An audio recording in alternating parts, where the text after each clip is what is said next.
I don't, for those of you on the conference, I assume you heard all that, but if not, I'm Steve Bartlett. I'm chairing the conference, and I was in the process of thanking the panelists, both for being here, because this is a major commitment of your time and your resources, but also for what you do in your day jobs on your basis of helping to found foundations, inclusion, equity, racial equity, gender equity, and other things, and so thank you for that. Also thank the foundations who are on the call, some of whom are also here, for the good work that you do in all the areas of education and health, of healthcare and environmental education and hunger, and bringing and helping bring up those that are left out. Also, thank you for an open mind of some of the issues that we're going to discuss today in terms of disability inclusion. Thank you for what you do, and thank you for an open mind as far as moving forward and getting better. What we're going to do here today, Jennifer, is spotlight on focus on disability inclusion. This is not, it's not designed to be a criticism of what's happening now, but to raise expectations to move forward to what can we be a year from now, 2 years from now. But to raise expectations for the future. Brief word about some of the things that are happening now, some of the great works that our panel and others are doing, foundations, in terms of racial and gender equity. Long ways to go, progress in that area. Racial equity and disability inclusions go hand in hand, one and the same, and can help each other, and that's what we're setting out. With that, I'm going to turn it over to teacher, Mizrahi. I think for those of you who haven't had the good fortune to visit with Jennifer or know Jennifer, she is always pushing the edge of the envelope. She is a true force of nature. She speaks truth to power. Power clearly. Everyone understands where elevating the standard, raising the bar. But she also does respect and with facts and with transparency. I've been involved in disability policy for 30 years or longer, and I have to tell you that Jennifer has done more to raise the bar in the last few years than any other person that I can remember in the area of disability and inclusion. So with that, I'm going to turn it over to the great, the famous, the almighty Jennifer Mizrahi. Jennifer? Thank you, Steve. Coming from Steve Bartlett, that's quite high praise, because Steve, who's not only our chairman, I think most people know, was the primary author, one of the primary authors of the Americans with Disabilities Act. So, and many other pieces of legislation that thankfully were bipartisan, and he has been at the forefront of this movement for decades. So we are very honored, and I am very honored to have him as my mentor, which is a fabulous opportunity. And Vivian Bass from our board is here along with our team. We have a lot to cover, and I want to welcome everybody who's here in person or who's joined us via video. I'm going to go through a number of slides, and I'm very excited about this presentation and the fact that you all are listening. So I'm having a little technical to figure out how to move the slide. Operator, if you can move the slide, that would be great. Those of you who are here live will see that we have captioning, live captioning on screen. That's actually a best practice that we encourage for all public meetings, because a lot of people are deaf, a lot of people are hard of hearing, and we do suggest that all public meetings have live captioning, so it's on the screen there. Respectability is a nonprofit that is fighting stigmas and advancing opportunities for people with disabilities, and we're really, as I said, very delighted to have you all here today. Next slide, operator.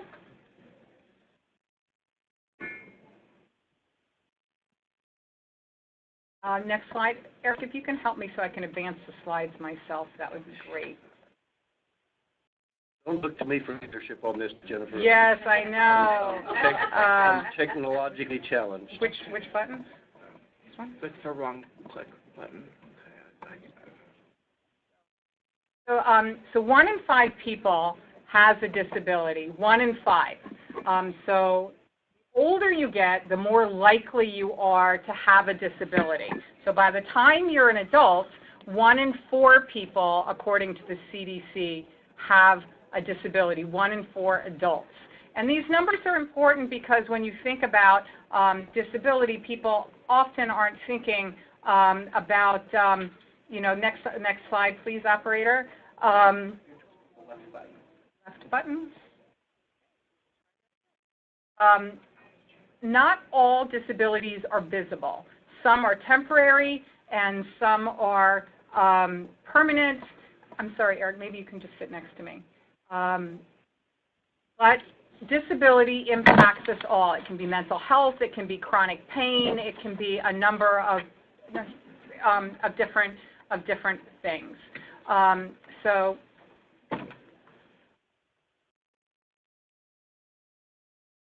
Thank goodness for Eric. Thank goodness for Eric, for AV. So disability impacts all races, and it impacts all genders, and all ages, and all sexual orientations and identities. And so you'll see on the PowerPoint a link to some of the different pieces that we've done, some of the intersectional issues, but we really see that we have to lock arms with the other movements to advance people who've been marginalized, because people who have multiple marginalized identities have, more difficult challenges. Also, people with disabilities can be absolutely the most talented people on earth, and I put up on screen some people with disabilities that you might not know have disabilities. For example, I think everyone knows Stephen Hawking was unlocking the secrets of the universe while simultaneously using a wheelchair. But many people don't know that Harriet Tubman also lives with disabilities, and that she lived with disabilities, and that she had epilepsy. And she, of course, is one of America's most important heroes because what she did to help free slaves. So throughout American history and for the future around the world, people with disabilities are really at the forefront. What was the methodology? So the first part of the methodology was that we started with focus groups. So let me just say that I myself am dyslexic. I have ADHD. I'm a person with disability, and frankly, was not really involved in the disability movement. When I was in college, I was run over by a car. I spent a year as a wheelchair user before the Americans with Disabilities Act was passed. So I know what those barriers were like, as I was unable to get to class in college, and there was nothing I could do about it but just get notes brought to my room, right? And there was all this progress, but then I had rehab and I didn't think about it again. And then as a parent, I had a child with a disability, and as a philanthropist, I learned that even institutions that I supported as a philanthropist would not accept my child because of my child's disability, that my child was excluded from private school, was excluded from summer camp, places of worship. And I said to myself, if that's happening to my child, and I'm a person with great privilege, thankfully I have many, many advantages in my life, what does this mean for somebody who doesn't have white privilege, financial privilege, educational privilege, might be in a single parent family? What's happening for their child? And respectability really deals with all those different issues. But the question is it just me that this is happening to? How widespread is this? And I found a fantastic partner in Stephanie Powers, who we're lucky to have on the panel today from the Council on Foundations, because for other reasons she was already working on these issues and she was really on the forefront. And we did 5 focus groups of philanthropists together, which meant dozens and dozens of philanthropists really spoke about these issues. That was the first larger scale research on this. Then we did 14 one-on-one interviews. Then we did, with a pollster, Megan Buren, we did the first draft of our survey, which when we then sent to a number of reviewers to review the survey, I will say that Aaron Dorfman gave an idea for one of the questions that I'll show you later that turned out to be one of the most powerful findings of the entire survey. We then partnered with the Chronicle of Philanthropy and the nonprofit Times and many philanthropy-serving organizations, which forwarded the survey to their list. And we were able to get 969 participants in the study, which is phenomenal. So this means that this is a statistically reliable set of data. So I'm really, really excited about that. So one of the key questions is, many organizations do not fully include people with disabilities. What do you think is the top reason inclusion of people with disabilities has not happened yet in so many organizations? And so a lot of people had thought that it would be because it's hard or it's expensive or legal risk. But it turns out that people in both the philanthropy and the nonprofit sector identified two issues. One, implicit bias. They felt they had it, they felt people around them had it, and they said that nobody had ever asked them these questions before. And indeed, in our one-on-one interviews with philanthropy leaders, most of the interviews started off with people saying, I don't really think I should do the interview because I know absolutely nothing about the topic. You're the first person to ever ask me a question about it.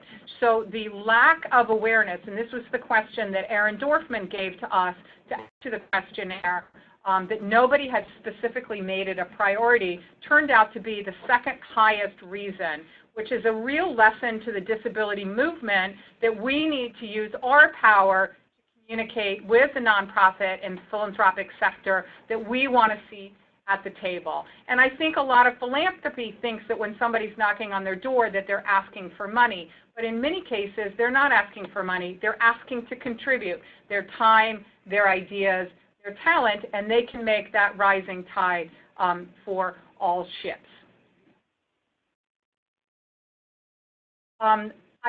There's a lot of pull quotes in the report, and the report is now online at the respectability.org website in our Inclusive Philanthropy section. But I think that it's important that you hear the words of the people, because we had a lot of open-ended questions in the survey, and hundreds and hundreds of people took the time to essentially write essays about how they felt about these issues, and we have some pull quotes that I hope that you will read. I put some of them in the report, and I hope that you'll look at the deck later, and that you'll read the full report. But philanthropy and the foundation community need to shift more to be a welcoming place. We're so focused on hiring the best and brightest that explicitly is presenting a disability bias. In other words, people don't think people with disabilities are the best and brightest, is what the person is saying. But in fact, in many cases, they can be the best and brightest at the task that is on hand. As the leadership of your organization make a specific commitment to diversity, equity, and inclusion that is made public to management, staff, stakeholders, and the public, we see that much, much more people have done this on race and gender and sexual orientation and sexual identity than on disability. I will also note that another thing that was low was ideology. And I will point out that there are people who are conservatives and Republicans who feel that philanthropy doesn't always welcome their conservative views as well, and that they also want a seat at the table. So it was interesting. But we would like to see training on diversity and equity for all marginalized groups and for everybody to feel that they can have a seat at the table. In the past 2 years, what areas have you and your organization sought out additional learning opportunities for staff and leadership? And what we see, again, the same issues have had a lot of training. There's been quite a lot of training on racial equity and very little training on other kinds. And I will say that I think there still needs to be quite more training on every kind of diversity, because we're not where we need to be on any of the diversity elements, but we'd like to see more for everyone.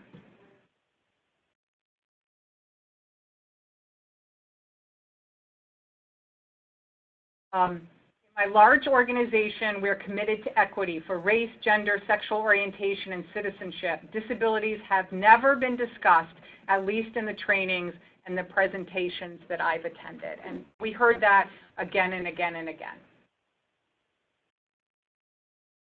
Let's go to the next one. Has your organization made an intentional effort to recruit individuals with disabilities for employment, interns, volunteers, and/or board positions in your organization? Only a small number of people have intentionally tried to recruit people with disabilities at this time. And that's actually, in a way, that's very good news, because the news is very bad in terms of the results. But what it says is it's not that people tried and failed, it's that people hadn't tried yet. So we know that when people try, that they can be very, very successful. So we can only go up because now we know what the issue is. It's not like everybody's been trying and nobody's succeeding. It's that very few have tried yet. And I know that Erin and some others may talk about the tremendous work that Ford is doing with their piece. Let's go to the next one. So what do you think is the most compelling reason to include and increase opportunities for people with disabilities? Now, this is a really important question, because this is the question that gets at, when we communicate about these issues, how do we communicate best? And I will tell you that the disability movement has been doing it wrong. So the messages that we in the disability community have been using test the worst of all the messages.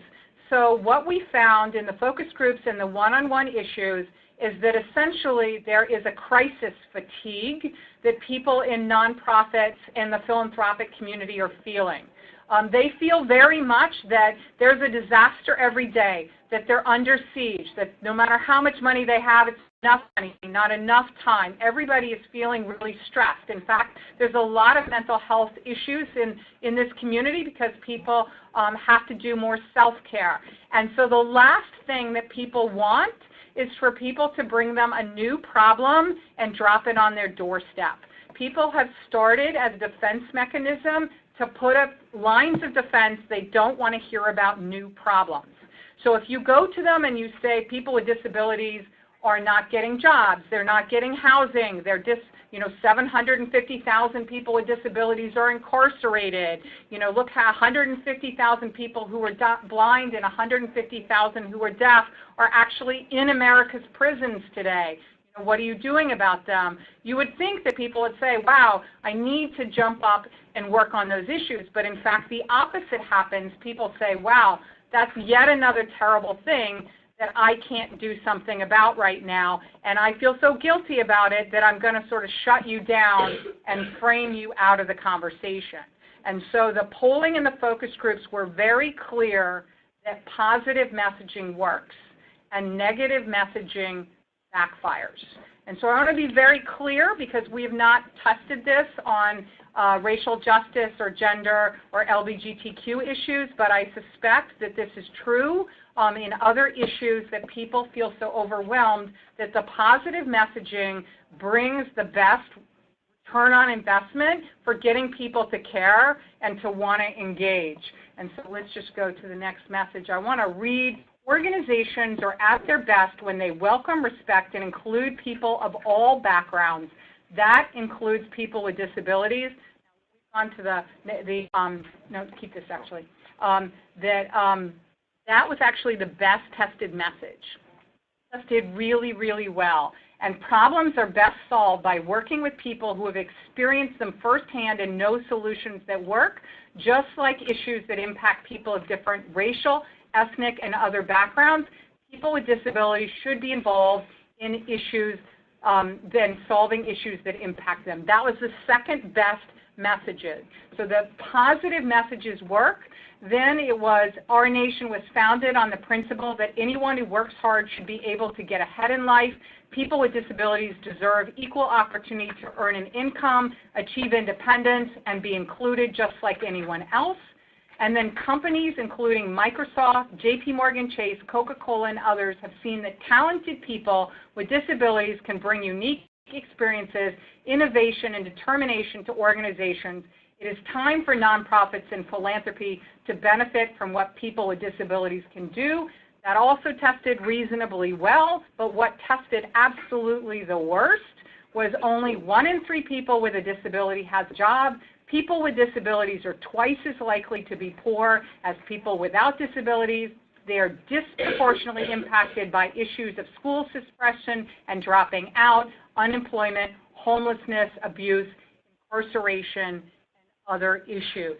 So this for us was a paradigm-shifting piece of information because we have statistical data now that shows what messages work and what messages don't work. And then we have also which of these facts, this was another battery where we said which of these facts are most compelling that increasing inclusion of people with disabilities is important. And again, the positive messages really, really worked. And so you really want to stick to those positive messages. And then be honest here, if you knew someone you were going to be working with had a disability, would you be very excited, somewhat concerned, or very concerned?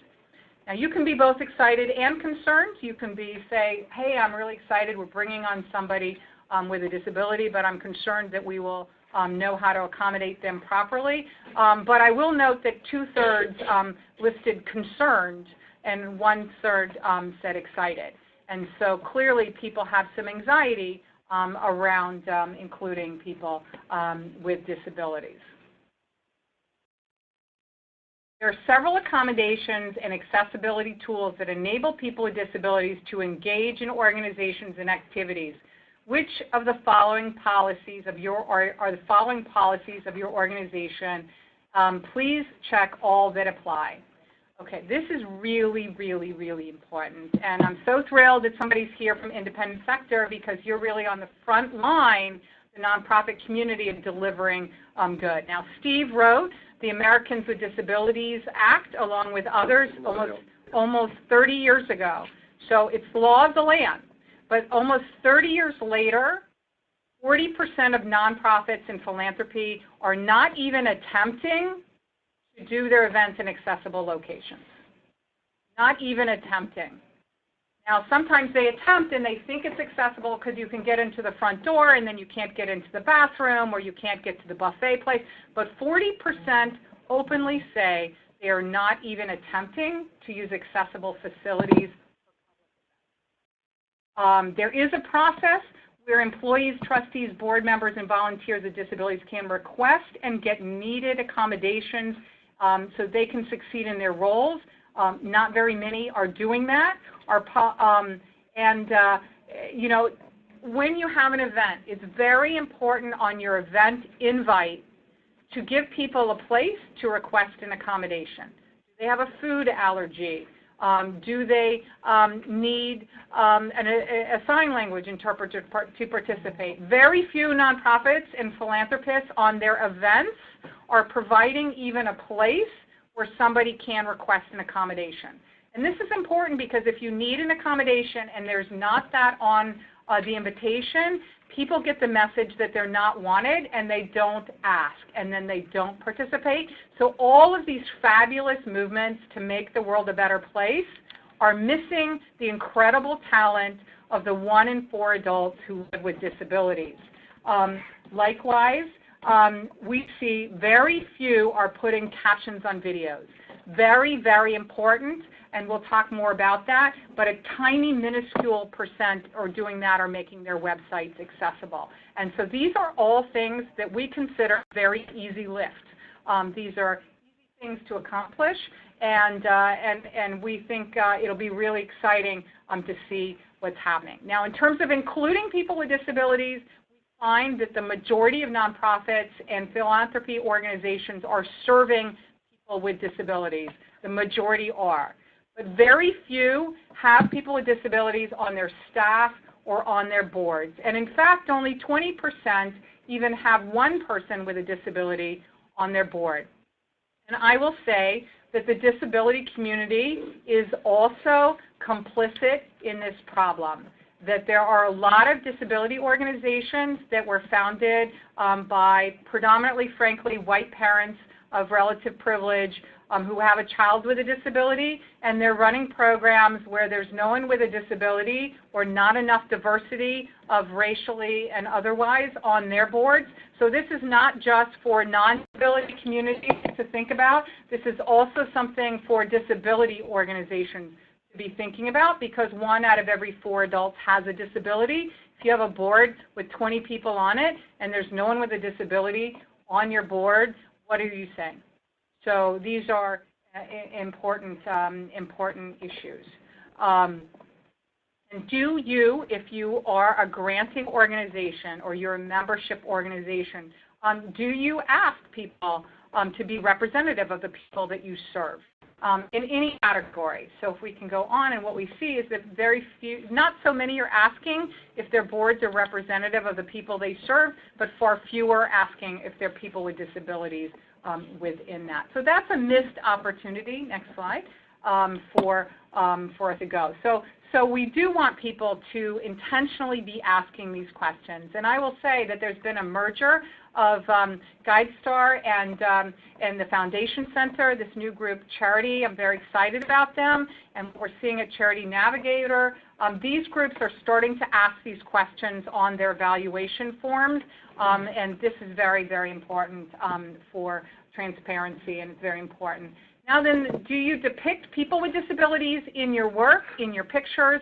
This is a really important thing for people with disabilities. When they go on somebody's website and they don't see a single person with a disability on the website of a nonprofit organization, then they don't feel welcome. And so make sure in the photographs of your organization, we're really not seeing that. So here's, in the data, we have such a large sample size that we're able to do crosstabs. And what's exciting is we're able to see the difference between organizations that have people with disabilities on their staff or their board and those who don't. And organizations that have an intentional disability inclusion policy and those who don't. And what we see is that groups that are intentional, groups that have people with disabilities involved in their teams, are much more inclusive of people with disabilities. Are they perfect? Frankly, long way to go. Long way to go, because this is a conversation that we're just starting to have. And so I'm just going to read this quote. Having persons with disabilities on staff and planning committees and as major contributors to events or campaigns will lead to more acceptance and inclusion. Essentially just doing it. As more people with disabilities are included, there will be more visibility and awareness that will grow the acceptance and the inclusion. So how do you add this disability lens? We didn't want to come out with data and just say, look, it's challenging out there. We want to give people very actionable things that they can do. So I'm going to go quickly through 10 ideas. So number 1, commit publicly to the inclusion of people with disabilities. Publicly, the CEO and the chairman need to make it clear, and they need to repeat. And I will say that it needs to be equity across the board, gender, race, religion, every kind of equity. It's very important always to have that come from the top. The second is that when people with disabilities, by the way, PWDs, LGBTQ makes things shorter. PWDs, people with disabilities. When people with disabilities aren't at the table, we are on the menu. And so we need to be at the table and part of the decision-making process, and we can help you make your disability inclusion better. So don't do it for us, do it with us. We want a seat at the table. We can help you move these movements forward. 3 is to foster an inclusive environment, and that includes using respectful language. And just like other movements have encouraged not using negative words, we have words we consider very negative, and we ask you to take the time to learn what some of those words are, and there are links to some of these things and webinars on them. For example, don't say somebody is wheelchair bound. A wheelchair is a tool of liberty and freedom and how people get around, and so you don't want to use negative lexicon. And again, when you're in doubt, just ask the person, what kind of words do you like to use, because not everybody uses the same. Some people use person first or identity first, so just ask. The next thing, as I mentioned, was to work with people with disabilities, but there's some great resources. So we've got a whole set of tools on our website now, which is on our Inclusive Philanthropy section, but you can also look at Tapability. Tapability is just a resume bank of qualified talent with disabilities, and so that's a job bank for people with disabilities. AskJan.org is a free government program that will give you free technical advice on how to hire people with disabilities and how to deal with any questions that you have, and there are other links there. So many free resources that people can use. You want to make sure you have an inclusion point person on your team. In other words, if you have an event invite that says, please let us know if you need an accommodation, and it doesn't go to anybody, and nobody's responsible for making sure there's no peanuts, served because people have a food allergy, or that there's a sign language interpreter there. You need to have somebody who's responsible for moving this forward and will make sure that things get done, and that if it doesn't get done, that people with disabilities know in advance. Because actually under the ADA, a tiny, tiny, small, fragile organization is not responsible for doing complex things like redesigning their building. There's all kinds of different things to try and recognize how different people approach this. Again, I mentioned this. It's important to have people with disabilities in your marketing, not fake stock photos of people who don't use wheelchairs, pretending to use wheelchairs for a photo shoot for a day. I mean, we can really tell somebody who uses a wheelchair doesn't have big, bulky thighs, for example, and big, strong calves. And we see these pictures of these people who clearly are runners sitting in wheelchairs in stock photos, and we understand that that is what we call crip face. So please use actual people with disabilities in your photos, and don't try and do it differently. It's very important that your website and your social media be accessible. I'm going to give you a tip.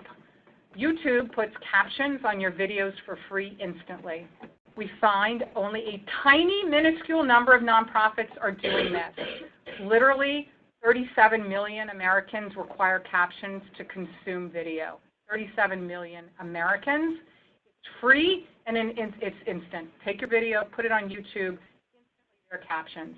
Every name will be butchered, so you go in and you fix the spelling on the names. It's easy to do, but free and fast. Why are we not doing it? Over something like 85% of nonprofits are excluding 37 million people in our country who are deaf or hard of hearing. Nonprofits would not exclude people who are Black or people who are gay from their events, but they are excluding people who are deaf or hard of hearing from their videos every single day. When you're looking at physical access, it's mostly important for your public events, but obviously you'd like for your office to be accessible. This is a photo of a synagogue. By the way, when the ADA was passed, all faith-based organizations were exempted. So some of the worst disability exclusion is actually in the faith-based community, particularly since people want to be close to God, so they think that you have to go up steps to be close to God, and that really every way into the building needs to be up steps. So this is a synagogue in New York that recognized there was no way to get in the building if you're a wheelchair user, and so they knew that nobody who was a wheelchair user was coming there because they already knew that they were not accessible. So when they decided to put in ramps and to change their bathrooms, they put up a big sign to let people know, we're fixing it, and we want you to come. And they made it very, very public in the community that we know that we are not accessible. We're fixing it. Please give us a second chance. We really there is a really wonderful guide done by the Chicago Community Trust. They're really a very thoughtful institution on this. Their guide on all of these event checklists and others is fantastic. There's a link to it there. I highly commend it to you. The next is to use vendors who hire people with disabilities I hope that you'll do that and invest, if you're a foundation, some of your money in some of these social ventures. There's a lot of disability-owned businesses or families who have family members with disabilities starting businesses. Charles Hammerman has a very exciting fund that is doing that, for example. And then to encourage your grantees and your members to really have this practice. I call it the golden rule.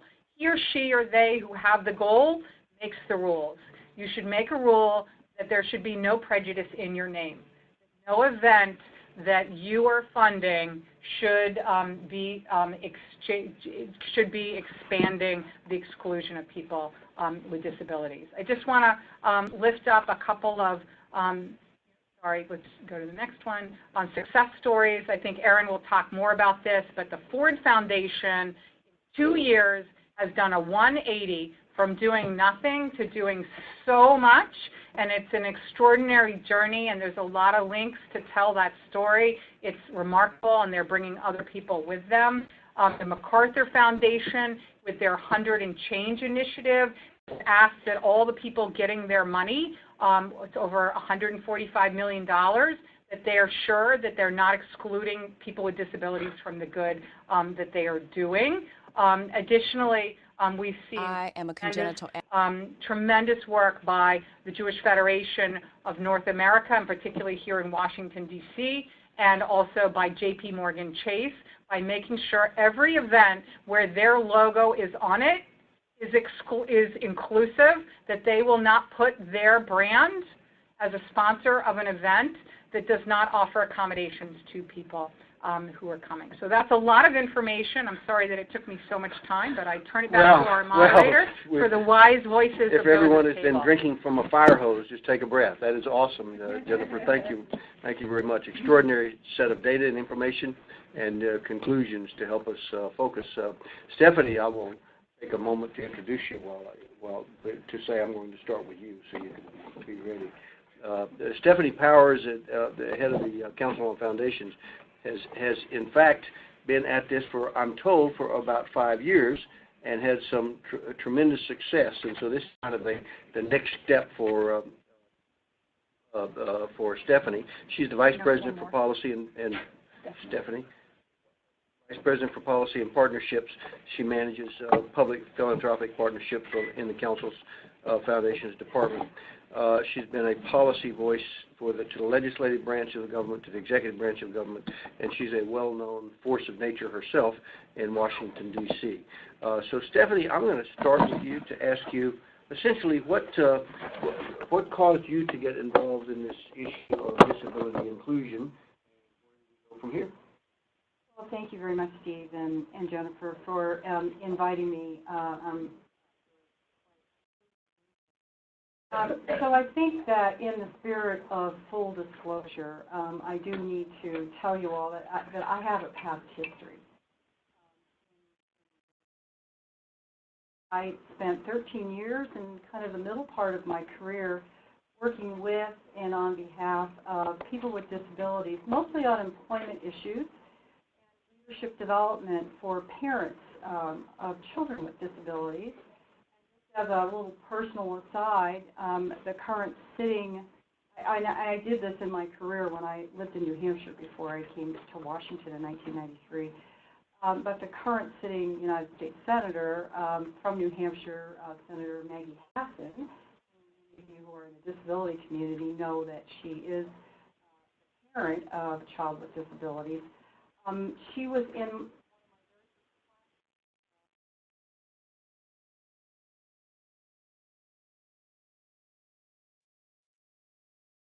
a mom, basically an advocate for her child before she got into politics. I like to think that spending that kind of time helping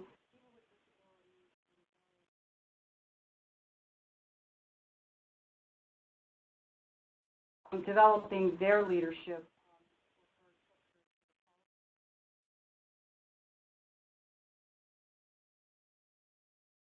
Hi. Sorry, this is your operator. I'm sorry to interrupt, but the line is cutting off.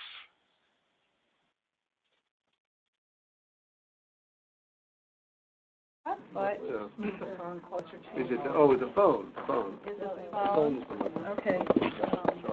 Sorry. Operator, is that better? Yes, much better. Thank you very much. Thank you.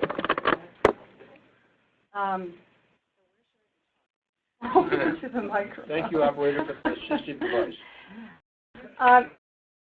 So anyhow, moving on. So I arrived at the Council on Foundations in 2007 with this history. I came to philanthropy having no experience with institutional philanthropy and actually was not familiar with the field. But I will say early on, I was surprised at the people with disabilities, at least people with obvious disabilities. Now, while the Council on Foundations and its membership have historically had a clear focus on strengthening civil society and the promotion of the common good, it's only been in recent years that there's been a growing interest and a realization that inclusion of people with disabilities within institutional philanthropy is a commitment yet unmet. So how did we as an organization come to this? First, I think it was helpful to have an advocate within our ranks. So it really speaks, I think, to the power of presence, where you have people who have disabilities or those who are advocates, strong advocates, that are actually there, asking the hard questions, bringing up the issues is really important in your organization. So it helped to have a knowledge and someone to turn to in our organization who had a network to call into action. In 2012, through the Council's public policy work, we have responded to the Obama administration's call to action to civil society to help with the transition of military service members that were coming back from the wars in Iraq and Afghanistan, many of whom they knew would need additional assistance. Once home in their communities and separated from active duty, who had a presence of the physical and the invisible wounds of war. And so it was a way for us institutionally to begin to respond, not only to veterans, but also to acknowledge that there may be these set of needs that would take us into understanding and embracing more issues, employment issues, and inclusion issues. So if we were going to use our position as a National Leadership Association of Foundations to broadcast veterans' needs after their service to our country to the philanthropy community, which is what we do, we also had to broadcast about the challenges of disabilities in post-active service. This was a relatively easy conversation with me. I ended up with our Veterans Philanthropy portfolio as well in our office. But there was a learning curve for me about the impact of disabilities as a result of combat. Also in 2012, we joined forces with Senator Tom Harkin when he was still in the Senate and the head of the Health Committee. And of course, everybody who is in the disability world certainly knows who Tom Harkin is. The U.S., also with the U.S. Business Leadership Council, the BLN, and the Association of University Centers on Disability to co-sponsor a national summit on the employment of people with disabilities, including the nation's wounded warriors. The event was a response to the worrisome numbers about people with disabilities who had been shed from jobs during the Great Recession. And as the country was thinking, and many stakeholders were thinking about how do we increase employment for those who had been shed, as the economy was upswing, we knew that things would progressively get better in the economy, employment would start to return, but there's the great fear that people with disabilities, again, would be left out. So that event actually led to our formation of a community of practice that became known as the Lansdowne Group, and the only reason it got that name is because we actually met at the Lansdowne meeting facility here in Virginia. And we stayed together for 3 years and formed lasting relationships and some collaborations of the folks who were involved in that. The Lansdowne Group was really a focus to bring together the sectors of university, academics, the business sector, philanthropy, and the government together in cross-sector partnerships to really address the issue. And so as an organization, we made an investment in this. We helped to host this, co-host this group. And along the way, I will say, and then I'm going to, along the way, our organization itself made some progress because we were, I would say, as guilty as everybody else. As Jennifer said earlier in the survey, reasons for not including people with disabilities, yes, implicit bias. I think we all have to deal with implicit bias no matter where we sit. But also just the lack of awareness, not a priority. Gee, we don't know anything about people with disabilities. We don't even know where to find people with disabilities if we wanted to hire. So we were, I think, as guilty as everybody else. But we really became much more intentional and made some, I think, really good progress about accessibility. Related to our conferences, our meetings, our websites, the way that we talked internally, we have actually made progress. But I would not give us an A because we struggle too with talent inclusion.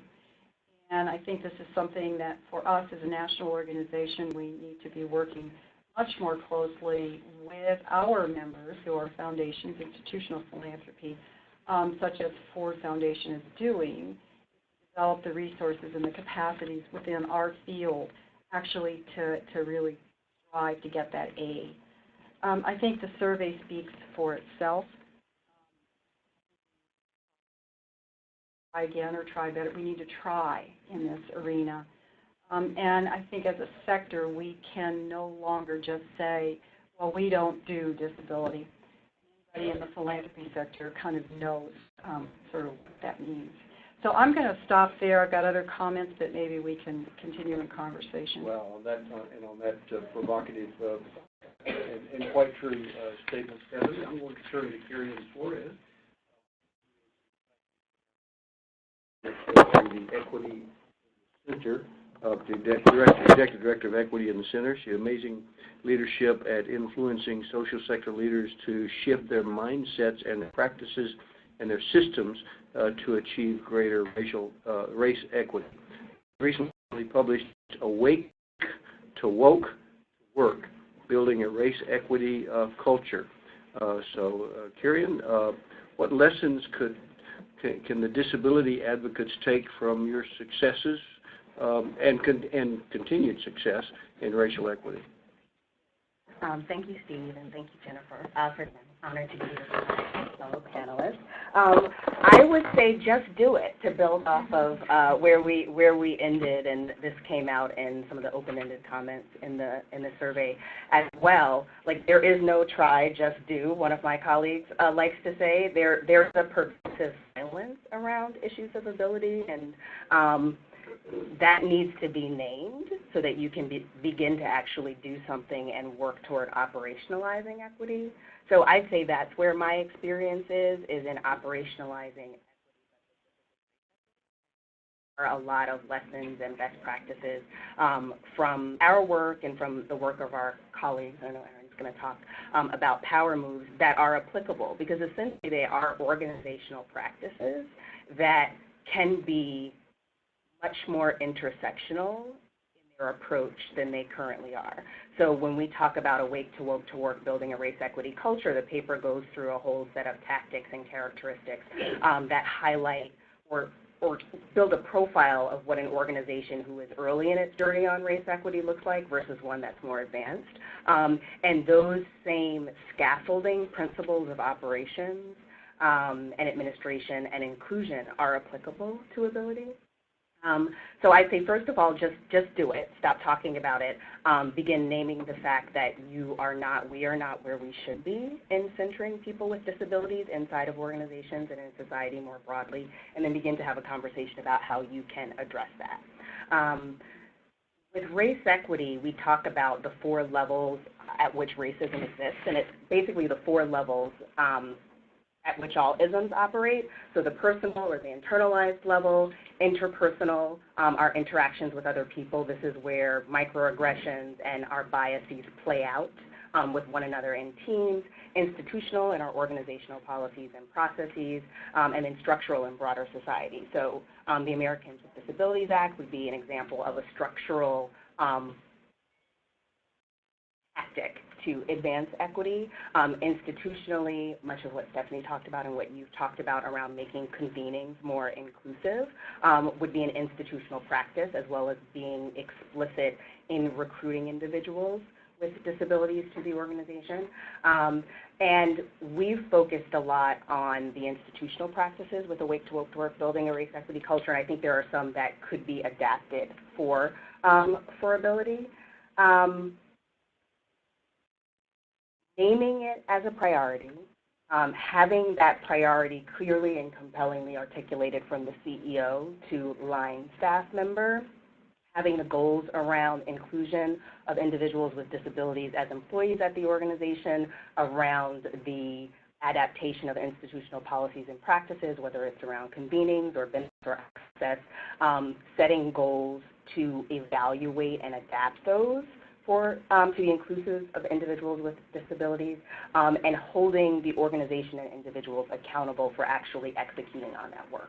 So naming it as an issue, setting goals around advancing the work, threading it into performance management from goals at the organizational level to, it would be in my individual performance evaluation, and holding everyone collectively accountable for that work would be a best practice that has yielded some solid gains around race equity that could be applied in the case of ability. And I think it's really important to note, as you did, Jennifer, that those of us who are working on equity are also failing at equity, and we all need to remember that every day. Like, this is not something you're going to fix in 2 to 6 months. Like, it's forever work, and equity is a muscle that you constantly have to work. So at the interpersonal level, as individuals, we have to work on addressing implicit bias. So implicit bias lives in the amygdala. So what we want to do is bring people with different lived experience than ours into our conscious mind, so that we're holding them with us as we make decisions. And there are institutional policies and practices that can help us with that. So training is a first step around race equity or around ability to start to create a shared language. So how do we talk about people with different abilities inside of our organization? How do we create an inclusive environment where individuals who may have an invisible disability actually feel comfortable talking about it? Like, I facilitated a lot of conversations about race equity where people who have an invisible disability come out, so to speak, in the conversation. And so it's about creating an environment where people feel comfortable bringing their full selves to work. And then in the case of ability, being conscious that people may not actually be able to come to work because they're literally excluded physically. So creating an environment where people are comfortable, they can raise issues, and the more inclusive the culture is, there are people with visible disabilities, with invisible disabilities inside of the organization, the culture will shift so that it's not so hard, because people are at the center of the work. People with a variety of abilities are at the center of your work every day. So one tactic that organizations will use around race equity is called a race equity impact assessment, and much of what you shared from the survey, I think, speaks to how at every inflection point, when you're trying to apply an equity lens, you have to consider what is the potential disparate impact for people who have disabilities. So they can't get in the building. They can't hear what's happening during the presentation. And the more we can create institutional policies and practices that scaffold our personal bias, like scaffold us away from that bias to center able-bodiedness, to center whiteness, to center heterosexual identity and cisgendered identity, the more we will be able to make progress collectively. But it is important in doing so, in elevating the issues of people with disabilities inside of the organization and those you might want to attract to it, not to tokenize people in that process. It is the responsibility of those of us who do not have disabilities to work on and advocate for this issue. So lots of people in this room are advocates and allies, but we often inside of organizations think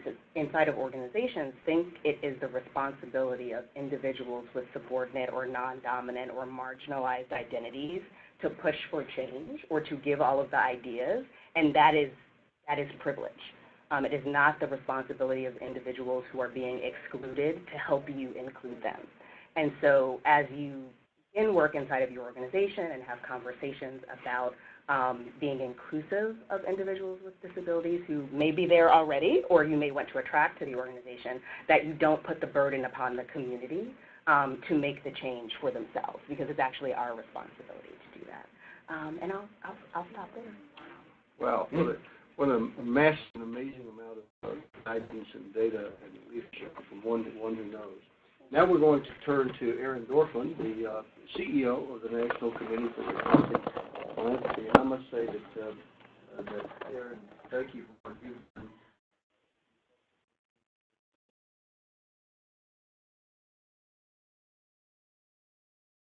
But also help us to frame what to do with it. So, to Aaron, thank you for listening. Now, what's your new advice? Where should we go from here? Yeah.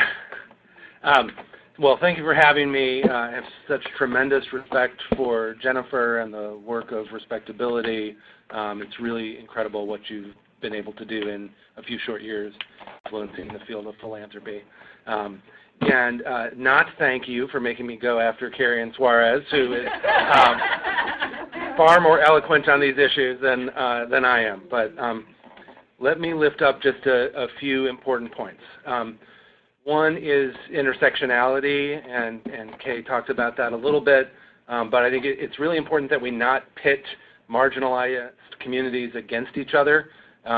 This is not about focusing on people with disabilities instead of focusing on people of color, but we need to be really intersectional and recognize that some people with disabilities are also people of color, and how do those multiple marginalizations impact someone's life. We really wrestled with this when I was pretty new at NCRP in 2008.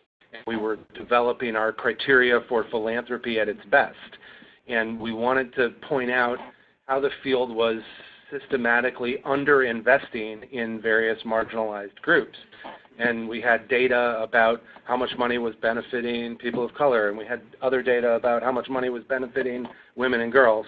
And we decided to create a sort of larger metric of how much of a foundation's grant dollars are intentionally benefiting marginalized or underserved communities writ large, lumped together, so that we weren't pitting one community against another. And I think it's important that we all keep that in mind as we go forward. I also want to echo things that have been said about this being a journey. It's one that Jennifer has helped me and NCRP tremendously on our own journey in full inclusion of people with disabilities. When we first started doing our Philanthropy assessments of some of the big billion-dollar foundations, we were assessing how well they were advancing equity and in comparison to their own goals. And we really weren't analyzing disability at all. It just wasn't part of our frame.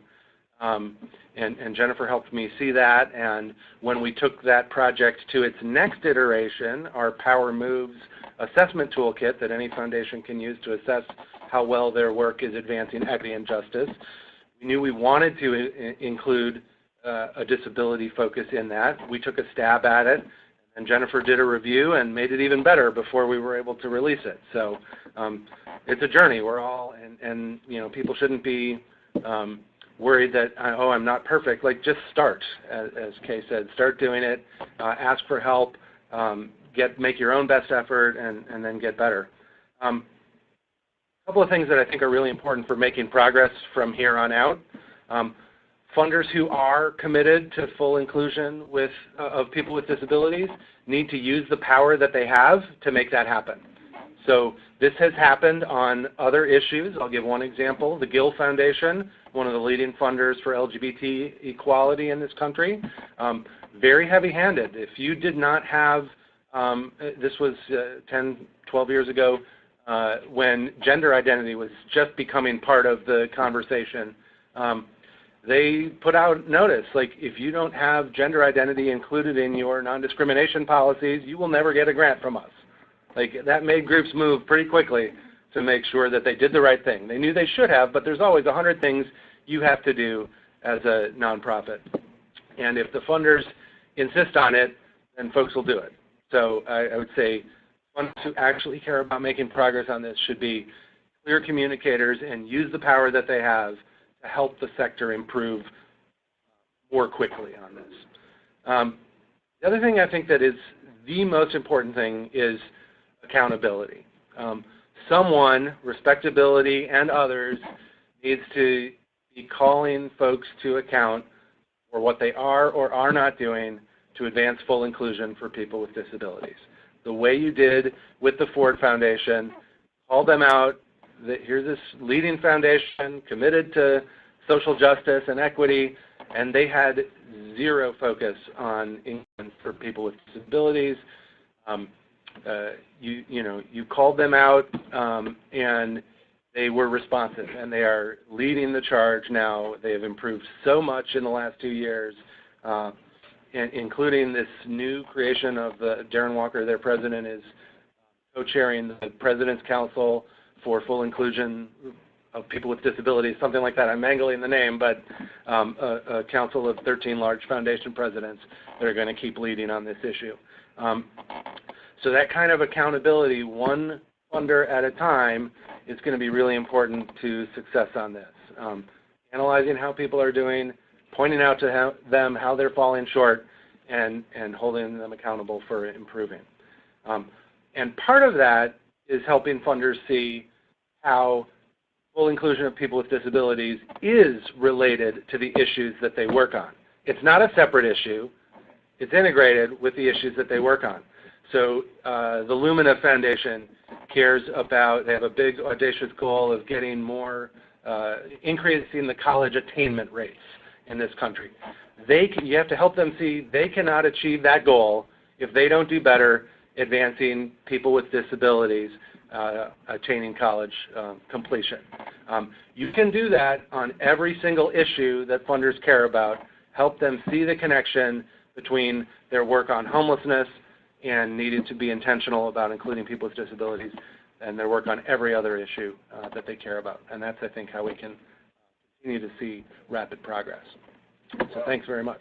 Awesome, Aaron.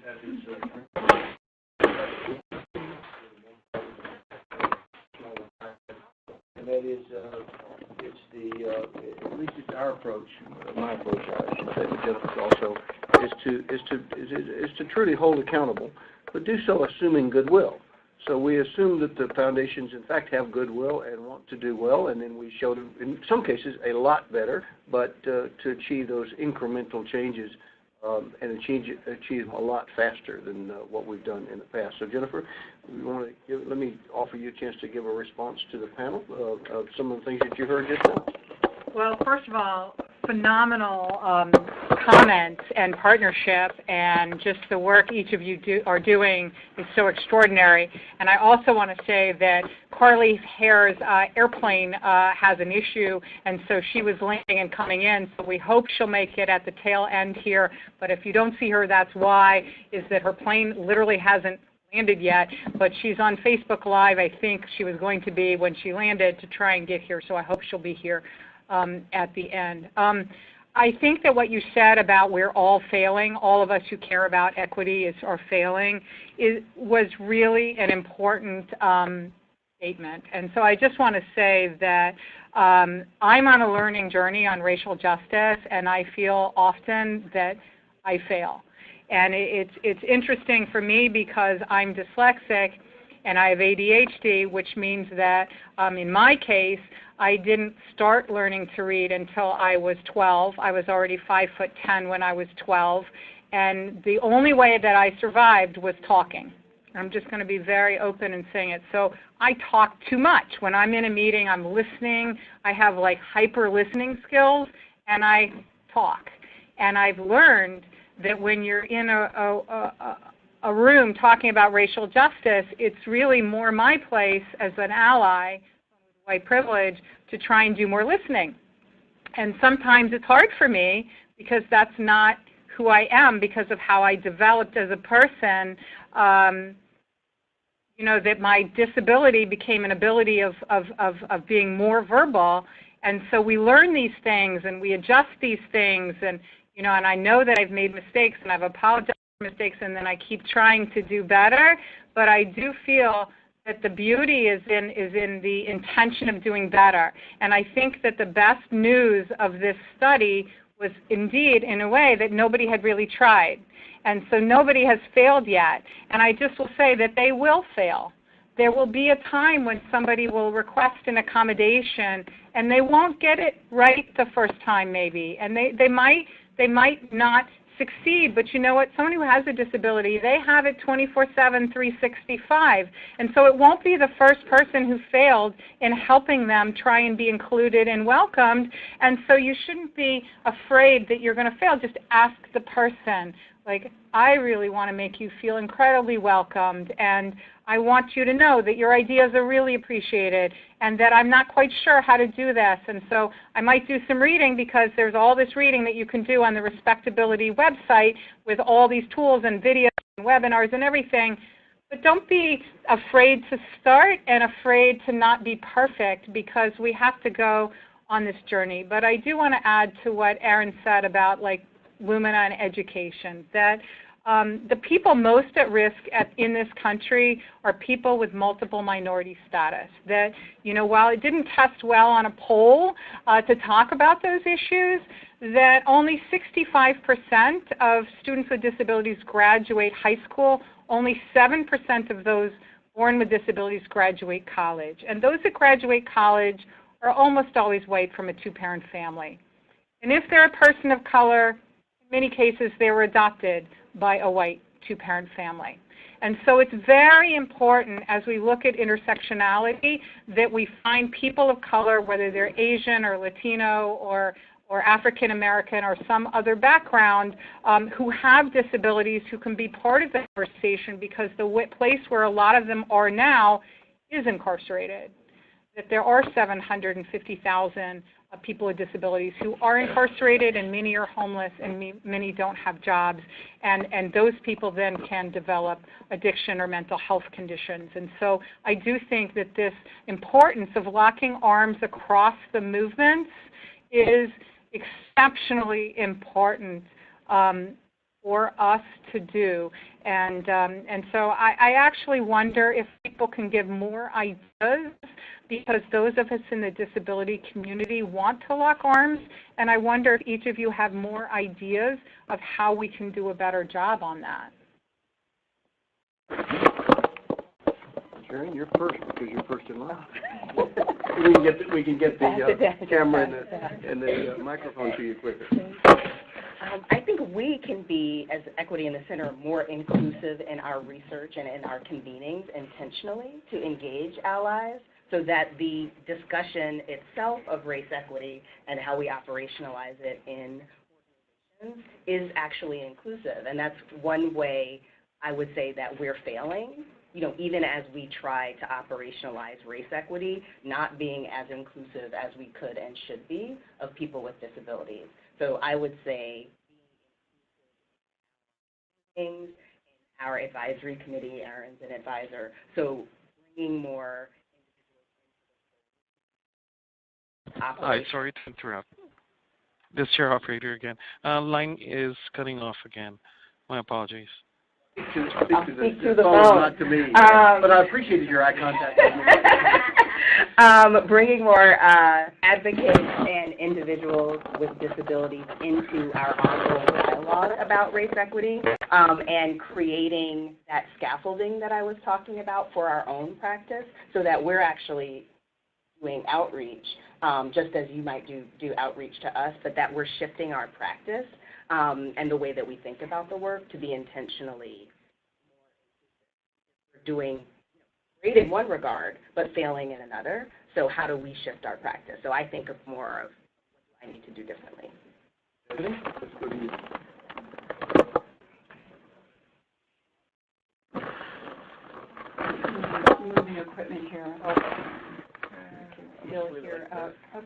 yeah, that's good because Erin's going to go next, Shayha. So there are a couple of things I think I'd like to add. Philanthropy needs to be as intentional about disability inclusion as it has been on race and gender, sexual orientation, and other areas that our diversity, equity, and inclusion conversations have lifted up. Disability has been missing from that. So we need to be more intentional about that. So as individuals who work in these organizations, as leaders of these organizations, we need to start holding ourselves accountable for that conversation and to become more educated. I think that another way that we can kind of go to scale faster, building on what Erin said, that we can make progress in our community. That's the one thing I have confidence in, is that the philanthropy sector, and I'll speak for the foundation side of this thing, is that when we put our minds to it, we can do this, and we can do these kinds of things, and we can make these kinds of shifts in what I would consider to be relatively short periods of time, much quicker than government, for instance. We can be more intentional as leaders of foundations about making sure that people with disabilities are present on our boards of directors. We know what happens. We've seen this. We've seen the history of what happens when more women join boards, when people of color join boards. Things begin to change. Conversations change. Questions are asked. And as a result, strategies start to change. And that really is what drives foundations. Their boards are very important. Their trustees are very important. So we need to make sure that people with disabilities are teed up as candidates for boards. So this brings me to, I think, kind of a charge to the disability community, if you will, that the institutional disability community needs to now connect with the foundation sector. You need to reach out, your institutions of excellence need to reach out to us and connect with us on priority setting. Don't just come asking for money. This is a problem. We're not just about money. Don't change our strategies. If you don't help us change our priorities and our strategies, you'll never see the kind of money going in to support the work that you feel is important or that you are doing or that we need to be doing to reach full inclusion. So you need to bring your resources to us. One of the experiences that we had in our Lansdowne Group that I mentioned, our community of practice, was working really shoulder to shoulder with my colleagues at the U.S. Business Leadership Network and with the Association of University Centers on Disability. Now, I came out of a University Center on Disability, so I knew about the institutions, but the power of that network and what that network can bring every foundation in this country is powerful. About how we knit all that together, and again, I think this is crossing those sectors in a movement that can actually achieve social change and can really achieve some things for the common good. So we need to, the disability community needs to be thinking about how to bring those resources in a way that can help benefit what we need to be doing on the philanthropy sector. Very good. Great. My friend and mentor, the late Senator Paul Wellstone, always used to say, we all do better when we all do better. And I think that's the mindset that we need to bring to this and continue to focus on the fact that it is in my self-interest as a straight, white, able-bodied, cisgender male to make sure that everybody is included, because so we all need to bring that attitude of we all do better when we all do better to our work at foundations and nonprofits, and I think we'll then see progress. So let me, I'm going to turn to the audience in a moment to see what questions you have or have to say, but in the context of just of figure out who you've got now and where you can go from here. I see the famous Juliet has arrived. Thank you very much. By the way, it's former Miss Wheelchair America, so we should.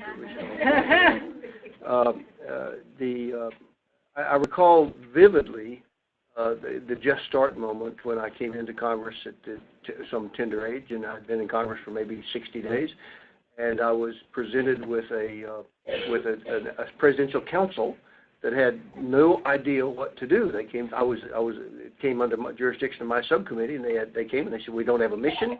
We barely have some members, we don't have a mandate, and we have no funding, so what should we do?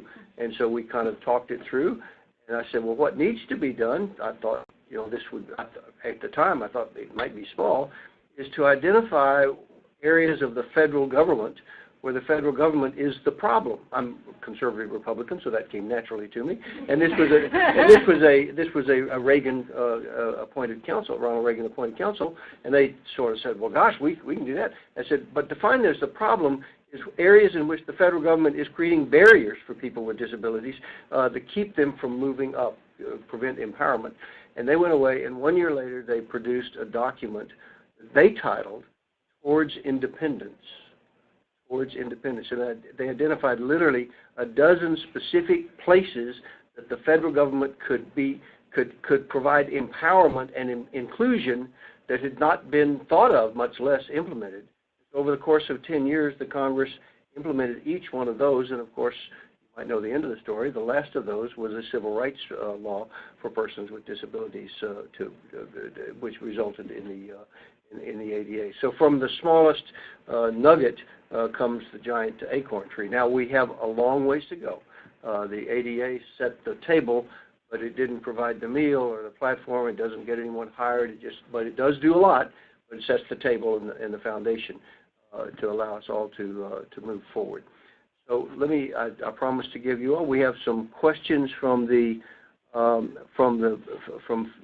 Facebook feed, from our webinar. One from Charles Baldwin. How does this work? Do I just read his question, Chris? Yes. I can only read the first four. He says that WGBH offers free captioning, and then he also said, how do we keep the importance of, and he come on, oh. That one, yeah. Let me read it for you, sir. How do we keep the importance of language development in deaf children part of the discussion with technology being seen as the answer for hearing parents? So how do we keep the importance of language development in deaf children part of the discussion with technology? Absolutely. That's anybody want to take that?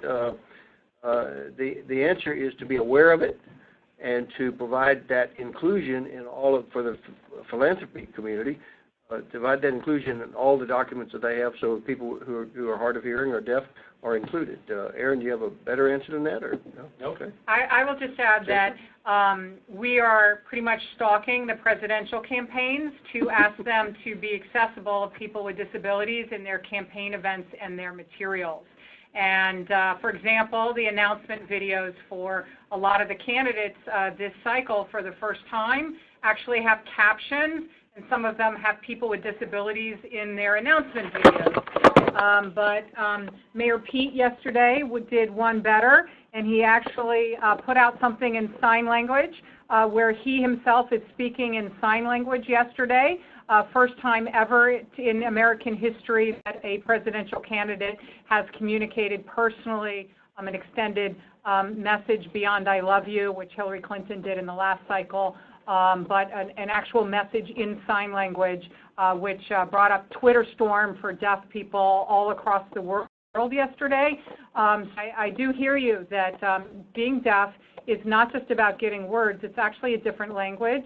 Not everyone knows that the word order is different, the language is different. It is a wonderful, beautiful culture, and so that is something to be celebrated. Good. And another question, next question from the audience? Or maybe the All right, how about the audience in person? Yes.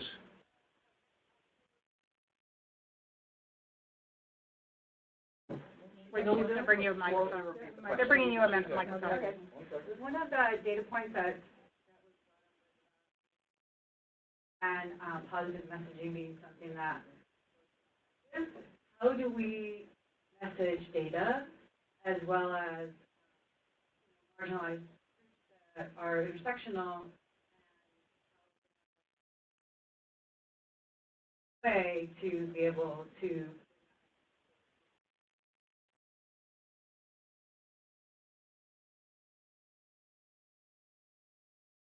The question is, how do we message correctly to keep the message positive, but also have it make progress? right. Data. And how do we message the data? Right, Yeah. has to do with negative aspects or that kind of thing, and that seems I would generally say you message it, you convert it to deliver the positive message, but do it forcefully and with a real spotlight, so you get your message across, but without being accusatory, and then accountability. So looking for change, and so we then measure change. Carrie? I absolutely agree with that.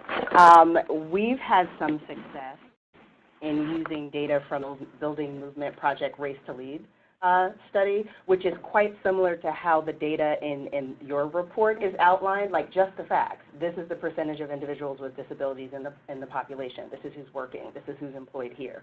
And sharing that data, letting people take it in, and then having a conversation about what strike you as fair or proportional. Does it align with your experience in your own organization, meaning that you probably don't have, if any, people with visible disabilities, though you certainly have some with invisible disabilities, and having a conversation about the opportunity versus framing it as guilt. And around issues of race, guilt is particularly unproductive.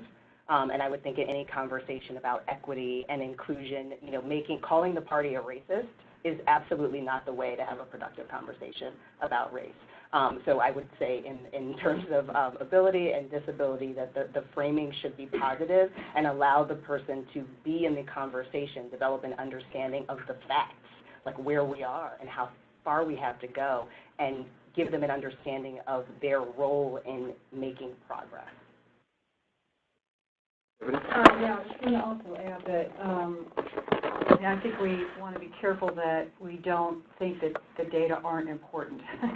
The data are important, and in philanthropy community and the foundation, we're going to ask for that data. So we have to be prepared to package that data. It's not unlike the government in a lot of ways. People want to know, what problem are you solving? What are you addressing? How do you know it's an issue and a problem? How do I know it's just not your own personal thing? So I think that how you package the data is really important for the philanthropy community, delivered, of course, with the kind of solutions message. We've got solutions for these things. There are ways to go and methods that we can use, but don't.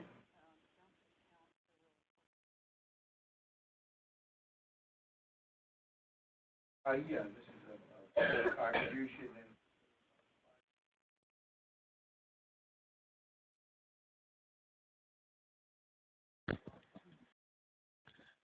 Apologies, sir. It seems that the line is cut off again. I think the it's not cut off. So, for someone's asking a question. I'll repeat the question. Someone's asking a question. Okay. So, as somebody who's been a liberal Democrat most of his life, I've become more sensitive. Having much more ambivalent feelings around abortion because of the community. I think we need to have a serious conversation about the bioethics. Technology. Folks with Down syndrome are going to be born. I don't have any clear answer to this, but I see this as a bridge to the conservative community who are caricatured as pro-life versus pro-choice. But I think we really need to think hard about this. very, very uneasy. Other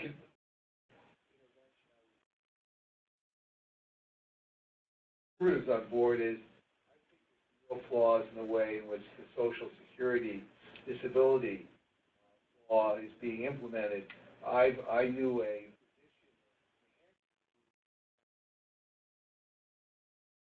disability, but then felt better, wanted to go back to work, but was afraid to lose their eligibility to the benefits again.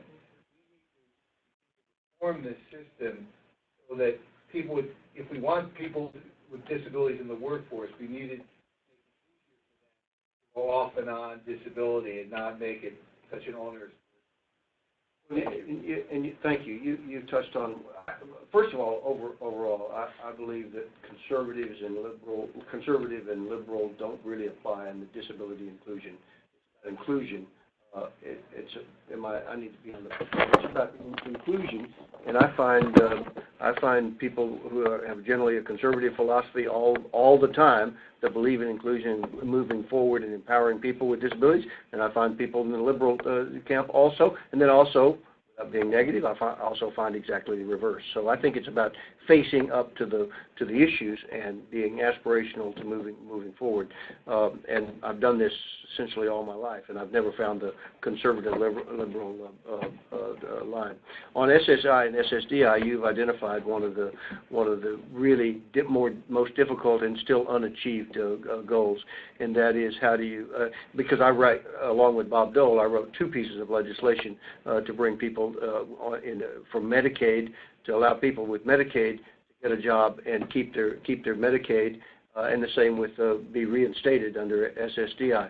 So we passed a law. We passed about 3 sets of laws actually to do that, but the implementation, because the implementation is done by people typically that don't have a disability, and so I've actually heard people say, public officials say, well, that's not really a problem because the people that lose their eligibility because they got employed for SSDI, they're eligible to be reinstated. And I just want to cry because I say, well, yes, but that is 2 years to be reinstated and a lot of pain and agony, and that's in a good deal, pain and agony, during which time you have no health care. So therefore, we still face with people choose not to get a job. So it's still one that we haven't, that the government has not quite solved, even though the laws are there, but the implementation lacks. We have a question from the phone from Elizabeth Ralston. Operator, if you could reach him. Yes, sir. Could we get a copy of the captioning transcript?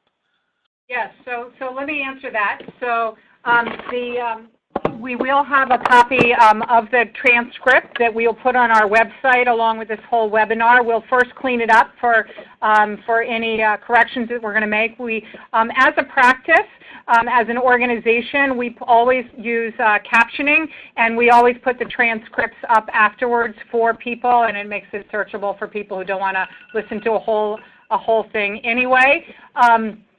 I want to say that this entire report is on the web, as on our website, along with the PowerPoint, along with all the data. We hope that people will use it and use it and use it. I want to thank Darren Walker for, when I did speak Truth to Power, for really meeting the whole disability community and doing such a great leadership. He also supports our work, as does Bob Ross from California Endowment, and Judy Belk from California Wellness, and Anna from New York Women's Foundations, and others. I just want to say that some of the very, very best allies that we have found in advancing this have been from people of color and women in philanthropy who felt barriers themselves, and they don't have disabilities themselves, but they're paying it forward, and they're bringing us in.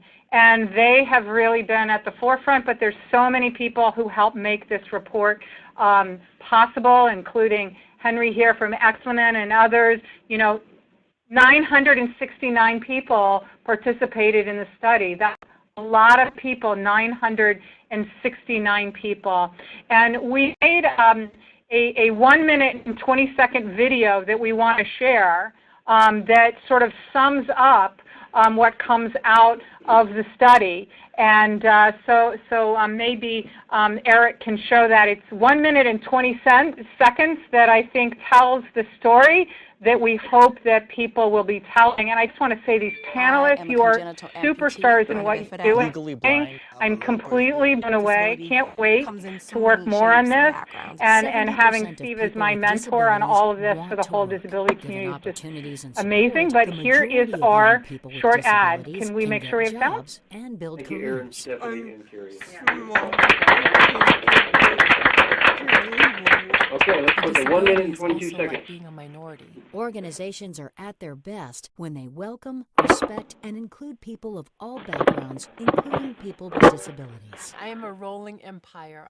I fish, I work Looks on good. time. Just doesn't sound Most so good accommodations to include people with disabilities are simple, free, or low cost. New technology and best practices mean more people with disabilities can be included and succeed. People are just uncomfortable with what is not considered the norm. Sometimes, I'm sorry, you know, let if me the interrupt. police don't know This that is your you're operator deaf, again. For those dialed in, the audio will handcuff only you, come through you know, your computer and then you can't speakers. sign. You can Those mute that your experience phone problems and firsthand unmute your know computer which to solutions listen work. without feedback. People with disabilities should be we can involved play in it again. solving issues that impact them and everyone, just like people of different racial, ethnic.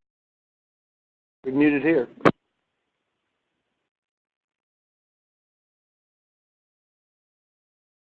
Okay, let me play the video again for everyone. I am a congenital amputee. And a bit for that. Legally blind. I'm a little person. Disability comes in so many shapes and backgrounds. 70% of people with disabilities want to work. Given opportunities and support, the majority of young people with disabilities can get jobs and build careers. I'm smart and capable of doing the work. The disability is also like being a minority. Organizations are at their best when they welcome, respect, and include people of all backgrounds, including people with disabilities. I am a rolling empire.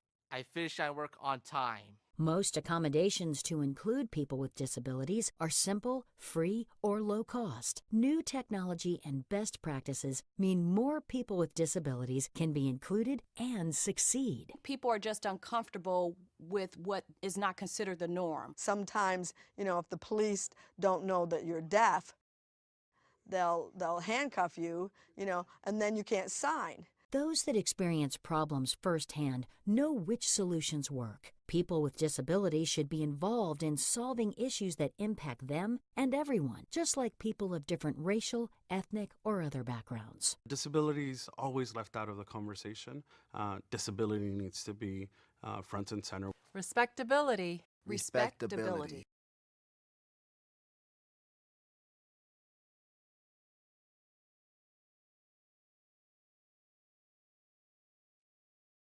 Thank you, and we're adjourned.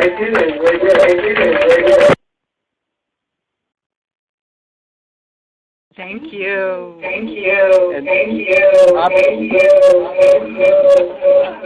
And operator, I should have said, if you're still on the phone, that was the most phenomenal operator-assisted call I can recall. Thank you to the operator. Really.